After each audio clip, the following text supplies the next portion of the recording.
Hi everyone. ರಜದಲ್ಲಿ ಮಕ್ಕಳನ್ನ ಕರ್ಕೊಂಡು ಎಲ್ಲರೂ ಟ್ರಿಪ್ಪಿಗೆ ಎಲ್ಲೆಲ್ಲಿ ಹೋಗಿದ್ರಿ ಅಂತ ಕಮೆಂಟಲ್ಲಿ ತಿಳಿಸಿ.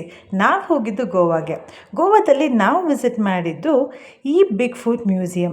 ಸೊ ಈ ಬಿಗ್ ಫುಟ್ ಮ್ಯೂಸಿಯಂ ಪೋರ್ಚುಗೀಸ್ ಕಲ್ಚರ್ನ ರೆಪ್ಲಿಕೇಟ್ ಮಾಡಿರೋ ಒಂದು ವಿಲೇಜ್ ಥೀಮಲ್ಲಿ ಮಾಡಿರುವಂಥ ಒಂದು ಮ್ಯೂಸಿಯಂ ಅಂತಲೇ ಹೇಳ್ಬೋದು.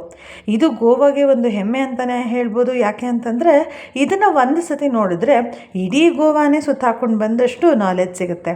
ಸೊ ಅದರಿಂದನೇ ಬಿಗ್ ಫುಟ್ ಮ್ಯೂಸಿಯಂನ ಮಸ್ಟ್ ವಿಸಿಟ್ ಅಂತ ಹೇಳ್ತೀನಿ. ನಿಮ್ಗೆ ಇಲ್ಲಿ ಕಾಣಿಸ್ತಲ್ಲ ಈಗ ದೊಡ್ಡ ಪಾದ. ಸೊ ಇದರಿಂದನೇ ಈ ಮ್ಯೂಸಿಯಂಗೆ ಬಿಗ್ ಫುಟ್ ಮ್ಯೂಸಿಯಂ ಅಂತ ಹೆಸರು ಬಂದಿದೆ. ಇದಕ್ಕೆ ಯಾಕೆ ಹೀಗೆ ಹೆಸರು ಬಂತು ಅಂತ ಹೇಳಿದ್ರೆ, ಒಬ್ಬ ಭಕ್ತ ದೇವ್ರ ಹತ್ರ ವರ ಕೇಳಿದಂತೆ ನನಗೆ ನಿಂತು ಜಪ ಮಾಡೋಕ್ಕೆ ಒಂದು ಜಾಗ ಬೇಕು ಅಂತ. ಸೊ ಆ ಜಾಗ ಕೊಟ್ಟಾಗ ಆ ಕಲ್ಲು ತುಂಬಾ ಬಿಸಿ ಇತ್ತಂತೆ. ಸೊ ಆ ವ್ಯಕ್ತಿ ಒಂದು ಕಾಲಲ್ಲಿ ನಿಂತು ದೇವರ ಜಪ ಮಾಡ್ತಿದ್ದಂತೆ. ಅವನ ಭಕ್ತಿಗೆ ಮೆಚ್ಚಿ ದೇವರು ಅವನನ್ನು ಸ್ವರ್ಗಕ್ಕೆ ಕರ್ಕೊಂಡು ಹೋದರು ಅಂತ ಹೇಳೋ ಪ್ರತೀತಿ ಇದೆ. ಸೊ ಅವರು ಬಿಟ್ಟೋಗಿರೋ ಜಾಗನ ಕಾಲು ಎಲ್ಲಿ ಇಟ್ಕೊಂಡು ಅವರು ಜಪ ಮಾಡ್ತಾಯಿದ್ರು ಆ ಜಾಗನ ಬಿಗ್ ಫುಟ್ ಅಂತ ಹೇಳಿಬಿಟ್ಟು ಇವತ್ತಿಗೂ ಕೂಡ ಜನ ಪೂಜೆ ಮಾಡ್ತಾರೆ. ಯಾವ ನಂಬಿಕೆ ಮೇಲೆ ಅಂತ ಕೇಳಿದ್ರೆ ನಿಮಗೆ ಆಶ್ಚರ್ಯ ಆಗುತ್ತೆ. ಯಾರು ಒಳ್ಳೆ ಮನಸ್ಸಿನಿಂದ ಪ್ರೀತಿಯಿಂದ ದೇವರಲ್ಲಿ ಏನೇ ಕೇಳ್ಕೊಂಡ್ರು ಇಲ್ಲಿ ಅದು ಆಗುತ್ತೆ ಅನ್ನೋ ನಂಬಿಕೆ ಇದೆ.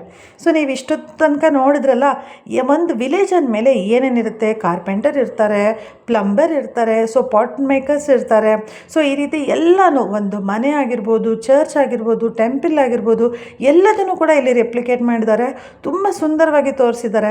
ಸೊ ಗೋವನ್ಸ್ ಕಲ್ಚರ್ ಏನು, ಅವ್ರು ಯಾವ ಥರ ಜೀವನ ಮಾಡಿದ್ರು, ಏನೇನೆಲ್ಲ ಯೂಸ್ ಮಾಡ್ತಾಯಿದ್ರು, ಎಲ್ಲವನ್ನು ಕೂಡ ಇಲ್ಲಿ ತುಂಬಾ ರಿಯಲಿಸ್ಟಿಕ್ ಆಗಿ ತೋರಿಸಿದ್ದಾರೆ.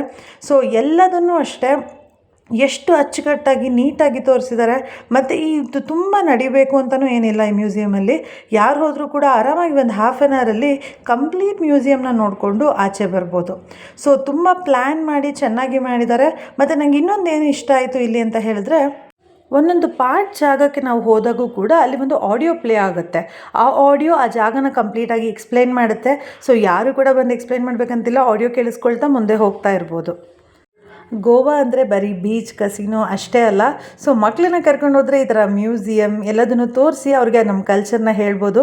ಸೊ ಒಂದು ಸತಿ ನೀವು ಕೂಡ ಬಿಗ್ ಫುಟ್ ಮ್ಯೂಸಿಯಮ್ಗೆ ಹೋಗಿ ಇಲ್ಲಿನ ದೇವರಲ್ಲಿ ನಿಮ್ಮ ಮನಸ್ಸಿಂದ ಪ್ರೀತಿಯಿಂದ ಏನು ಬೇಕು ಅಂತ ಕೇಳಿಕೊಂಡು ಮಕ್ಳಿಗೂ ಇದನ್ನೆಲ್ಲ ತೋರಿಸಿ ಎಂಜಾಯ್ ಮಾಡ್ಕೊಂಡು ಬನ್ನಿ. ಸೊ ನೀವು ಈ ವೆಕೇಷನ್ಗೆ ಎಲ್ಲಿ ಹೋಗಿದ್ರಿ ಅಂತ ಕಮೆಂಟಲ್ಲಿ ತಿಳಿಸಿ. Thank you.